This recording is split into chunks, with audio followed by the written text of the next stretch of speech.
আরে ভাই কি বলেন, 500 টাকার প্রোডাক্ট এটা? আমি আমার মায়ের জন্য কিনতাম, বুঝছেন? মানে আপনি যদি 500 টাকায় কিনতে চান তাহলে ফুটপাতে যেতে হবে, এছাড়া কোনো উপায় নেই।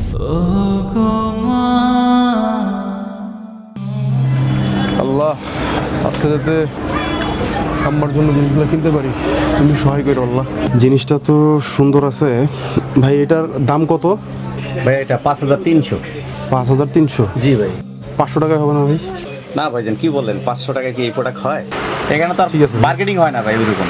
ঠিক আছে ভাই, এটা একটু দেখাবেন? কোনটা এটা? এই পাশেরটা। এটা এটা জি জি। এটা আমাদের লেটেস্ট প্রোডাক্ট, বুঝছেন? এটা আমরা জাপান থেকে ইম্পোর্ট করছি। আচ্ছা, এটার দাম কেমন পড়বে ভাইয়া?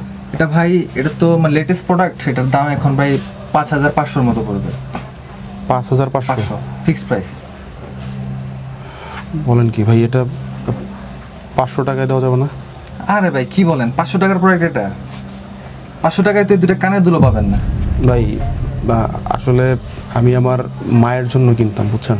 আমার আসলে অত যে টাকা পয়সা আছে ভাই, এমন না। ভাই, 500 টাকায় আপনি এই শপিং মলে কোথাও পাবেন না। আপনি যদি 500 টাকায় কিনতে চান তাহলে ফুটপাতে যেতে হবে, এছাড়া কোনো উপায় নেই। এই 500 টাকার প্রোডাক্ট এখানে কোথাও পাবেন না। কত দোকান, আমি কি আমার মায়ের জিনিসটা কিনতে পারবো? সন্তান কি আদৌ তার মার জন্য উপহার কিনতে পারবে? জানতে চোখ রাখুন দ্বিতীয় পর্বে।